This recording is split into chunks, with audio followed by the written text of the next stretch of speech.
नमस्कार, मैं हूं इंद्रमोह। मानव जीवन में डर का होना भी बहुत जरूरी।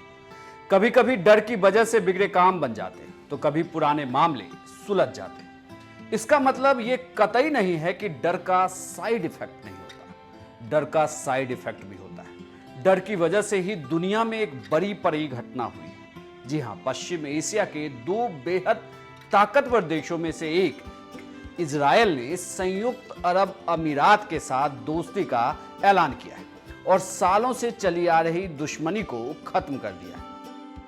और इस बात की जानकारी अमेरिकी राष्ट्रपति डोनाल्ड ट्रंप ने दी और ट्रंप ने कहा है कि इजराइल और यूएई के बीच संबंधों को सामान्य बनाने के लिए एक ऐतिहासिक समझौते पर हस्ताक्षर किया है। इस डील के बाद इजराइल अपनी तरफ वेस्ट बैंक के इलाके पर कब्जा करने की विवादास्पद योजना को बंद कर देगा। इसके साथ ही 72 सालों से चली आ रही दुश्मनी पर विराम लग गया।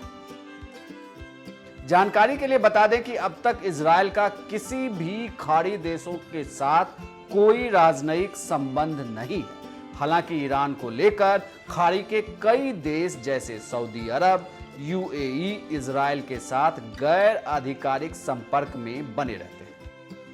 इस समझौते के बाद इजराइल के पीएम नेतन्याहू ने कहा कि उन्होंने वेस्ट बैंक पर कब्जे की योजना में देरी कर दी है। हालांकि अभी इजराइल ने इसे छोड़ा नहीं है। इस कब्जे के बाद वेस्ट बैंक का कुछ हिस्सा आधिकारिक रूप से इजराइल का हिस्सा हो जाएगा।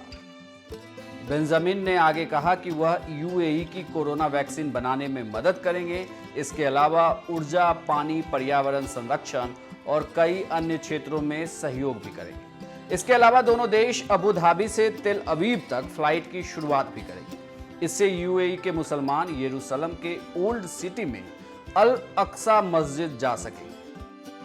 राजनीतिक विश्लेषकों की माने तो इस डील से चुनावी बेला में ट्रंप को विदेश नीति के मोर्चे पर बहुत बड़ी जीत मिली है। वहीं इजराइल के प्रधानमंत्री बेंजामिन नेतन्याहू भी एक मजबूत नेता के रूप में उभरे हैं, जो इन दिनों भ्रष्टाचार के आरोपों से घिरे हुए हैं। विशेषज्ञों की माने तो यूएई और इजराइल के बीच पूर्ण राजनयिक संबंध स्थापित होना, दूतावास बनाया जाना और व्यापार की सुविधा शुरू करना एक बड़ी घटना है। लेकिन इस डील के बाद कई सवाल भी उठ रहे हैं। सामरिक मामलों के विशेषज्ञों की माने तो क्या ट्रंप के आह्वान पर अन्य अरब देश भी यूएई के रास्ते पर आगे बढ़ेंगे?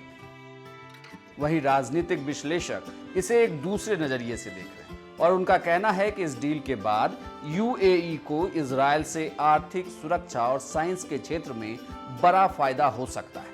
वह भी तब जब दोनों के साझा दुश्मन ईरान की ताकत लगातार बढ़ती जा रही है। इस डील से फिलिस्तीनी लोगों को कोई फायदा नहीं होगा, बल्कि उनकी निराशा और बढ़ सकती है। उन्हें यह महसूस हो सकता है कि वे एक बार फिर से अलग थलग हो गए हैं। पश्चिम एशिया के बदलते हुए घटनाक्रम ने यूएई ने इजराइल के साथ डील को अच्छा बताया जा रहा है। यूएई को आशा है कि विदेशी और घरेलू मोर्चे पर अगर कोई संकट आता है तो अमेरिका उसकी मदद करेगा। इसी वजह से उसने फिलिस्तीनी लोगों को दरकिनार करके इजराइल के साथ दोस्ती का हाथ बढ़ाया।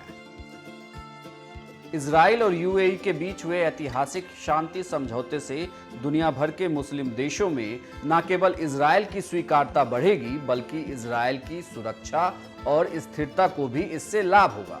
मध्य पूर्व के देशों के साथ इजराइल बहुत पहले से संबंधों को सुधारने के लिए काम कर रहा था। इस समझौते से ईरान, चीन और पाकिस्तान को तगड़ा झटका लगा है, क्योंकि ईरान और पाकिस्तान ने सीधे तौर पर इजराइल को ना तो मान्यता दी है और ना ही कोई राजनयिक संबंध रखे। वहीं चीन को झटका इसलिए है क्योंकि पश्चिम एशिया के देशों में उसकी मजबूत होती पकड़ अब कमजोर हो रही है।